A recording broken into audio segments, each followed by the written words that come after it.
हाँ गाइस, सही देखा आपने कि ये जो दो मिस्टेक्स है उसी की वजह से मेरा ये जो है सिलेक्शन रुक गया है। ठीक है, तो ये क्या दो मिस्टेक्स है उसके बारे में हम बात करेंगे।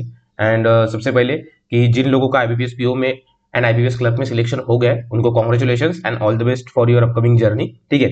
एंड जिन लोगों का नहीं हुआ, जिन लोगों को कुछ मार्जिन से रहा, ठीक है, तो उनको और मुझे भी खुद पे काम करना है, खुद की जो चीजें हैं, ठीक है, उस पे काम करना है। ठीक है, ये दो चीजें हैं जो दो मिस्टेक्स है बेसिकली मुझे लगता है कि मैंने की है आईबीपीएस क्लर्क में।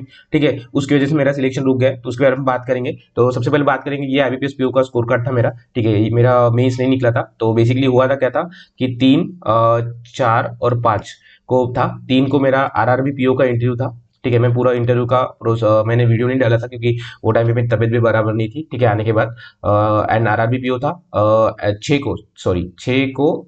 हाँ, 6 को एसबीआई पीओ था सुबह। ये मेरा 150 किलोमीटर था, 150 किलोमीटर एक सिटी से, और आईबीपीएस पीओ था एक सिटी में।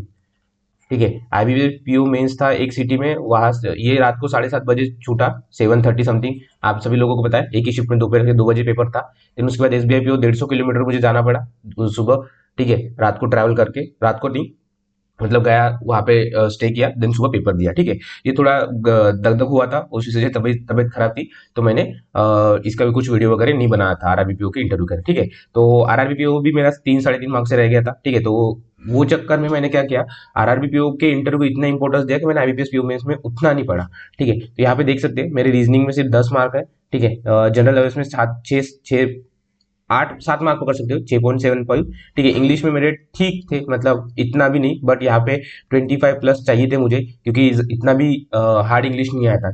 डेटा एनालिसिस में तो मैं खुद शर्मनाक हूँ कि मुझे इतने मार्क्स कैसे मिले, इतने कम मार्क्स कैसे मिले। ठीक है, तो यहाँ पे भी नॉट एक्सेप्टेबल है ये। ठीक है, और रीजनिंग में भी नहीं है, और जनरल में ये भी नहीं है। इन बेसिकली इन चारों सब्जेक्ट में मुझे अ, कि था कि मैं अच्छा कर सकता हूँ, बट वही है कि मैंने आरआरबीपीओ में इसके इंटर आरआरबीपीओ के इंटर को इतना टाइम दे दिया था कि मैं एबीपीएस पीओ में इसकी प्रॉपर रिवीजन, प्रॉपर जो स्ट्रैटेजी रहते, प्रॉपर जो मॉक सॉल्व रहते वो नहीं कर पा रहा था। ठीक है, यहाँ पे अच्छे बोल सकते हैं मार्क्स, 50% मार्क्स है, मतलब हाफ मार्क्स है। ठीक है, 25 के आधा 12, बट और अच्छा हो सकता था। यहाँ पे मेरा जो ऐसे है वो प्रॉपरली नहीं लिखा था। ठीक है, तो बात करेंगे।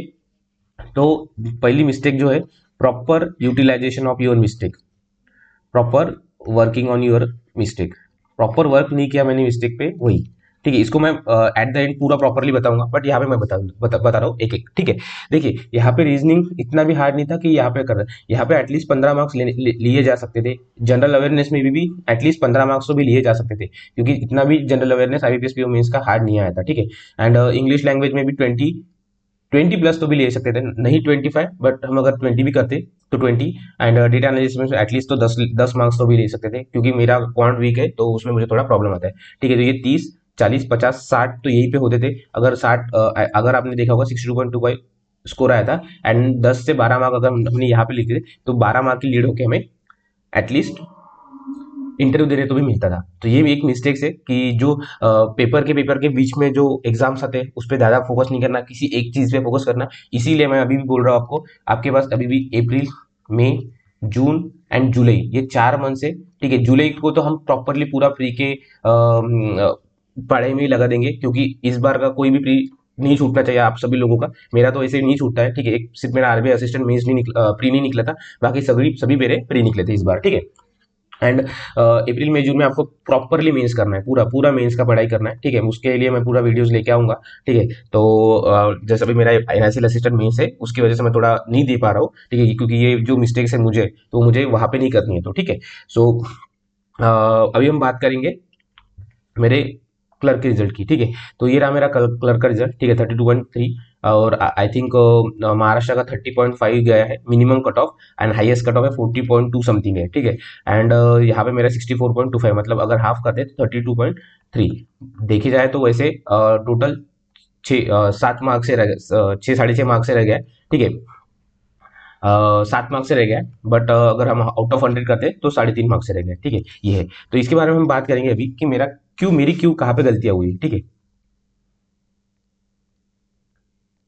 यहाँ पे देखिए, जीए में मेरे सिर्फ 13 मार्क्स है, जहाँ की मैंने जीए में 28 अटेम्प्ट किए थे, और 28 अटेम्प्ट में मैंने बोला था कि 8 टू 10 में ज्यादा से ज्यादा 10 8 से 10 रॉन्ग होते। अगर हम मोटा मोटी भी लेते हैं कि 8-10 रॉन्ग होते, 10 के इतना 18 आना चाहिए, 18 के 2.5 छोड़ के 16 15 पॉइंट समथिंग आना चाहिए था यहाँ पे। तो यहाँ पे कहीं ना कहीं मेरे ज्यादा ही बहुत ज्यादा ही गलत हुए हैं, ठीक है।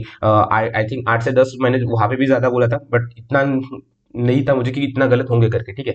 बट वही है कि प्रॉपर रिवीजन नहीं की मैंने उस टाइम पे, इसी वजह से मुझे वो कॉस्ट पड़ा।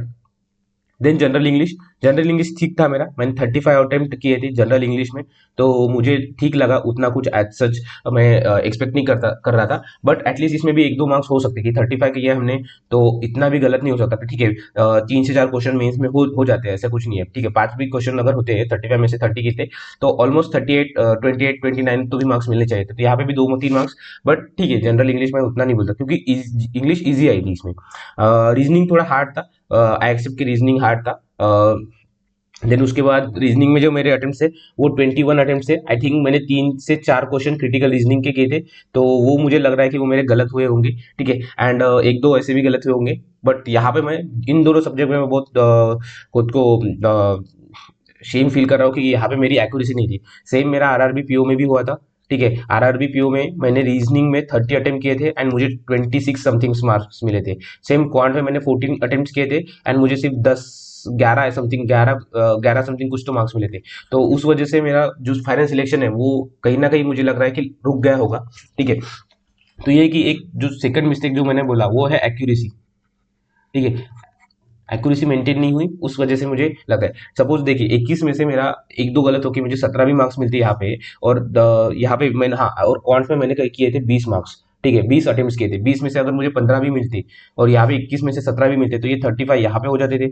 26 27 मार्क्स तो ऑलरेडी यहाँ पे है, तो 27 यहाँ पे होते थे। और 13 में से अगर मैं 20 भी पकड़ लूँ तो 30 पकड़ के 55 ये, और 27 82 मार्क्स होके मेरा सिलेक्शन हो जाता था, ठीक है। तो ये यही गलतियां है जो कि आपको नहीं करनी है, ठीक है। तो सबसे पहली मिस्टेक्स कि करंट अफेयर्स की रिवीजन होनी चाहिए आपकी एटलीस्ट 3 बार। करंट अफेयर्स की रिवीजन होनी चाहिए,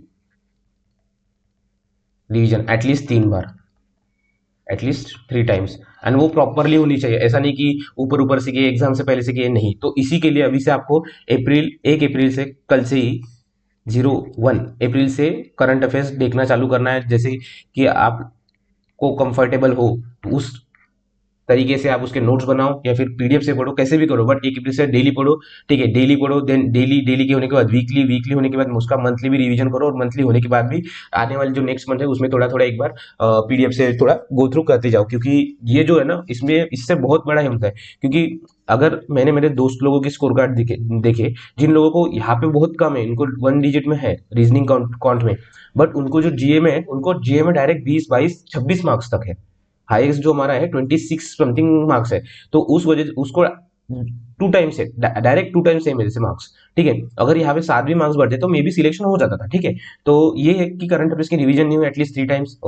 मेरी मेरी जो एक मिस्टेक्स है, ठीक है, एक मिस्टेक्स जो है उसको आपको काम करना है, मुझे भी काम करना है, और आप अपना ऐसा खुद का एनालिसिस खुद करो, ठीक है। सेल्फ जो एनालिसिस बोलते हैं ना, कि मैं कहाँ पे कम पड़ा, उसको देख के खुद करना, क्योंकि इससे आपको बहुत कुछ सीखने को मिलेगा। एंड इसको ना एक डायरी पे नोट करके रखना, क्योंकि जब भी आप मेंस एग्जाम दोगे आगे वाले, या फिर उसको थोड़ा एक बार महीने में या फिर 15 दिन में एक बार रिवाइज करते जाना कि मैं इस पॉइंट्स पे कम पढ़ते जा रहा था, तो मुझे इस पे काम करना है, ठीक है। देन सेकंड है कि जो mock strategies, mock strategy properly utilize करना,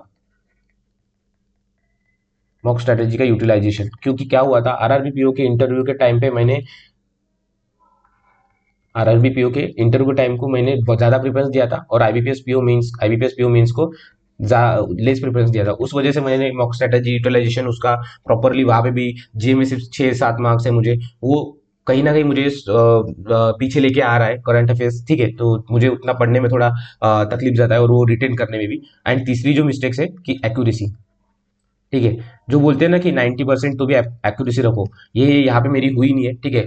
ठीक है, जीए की वजह से और इंग्लिश की वजह से तो बहुत हमारी एक्यूरेसी कम हो जाती है, बट रीजनिंग एंड क्वांट में मैंने बहुत गलतियां की, यहाँ पे आप देख ही सकते हो, ठीक है।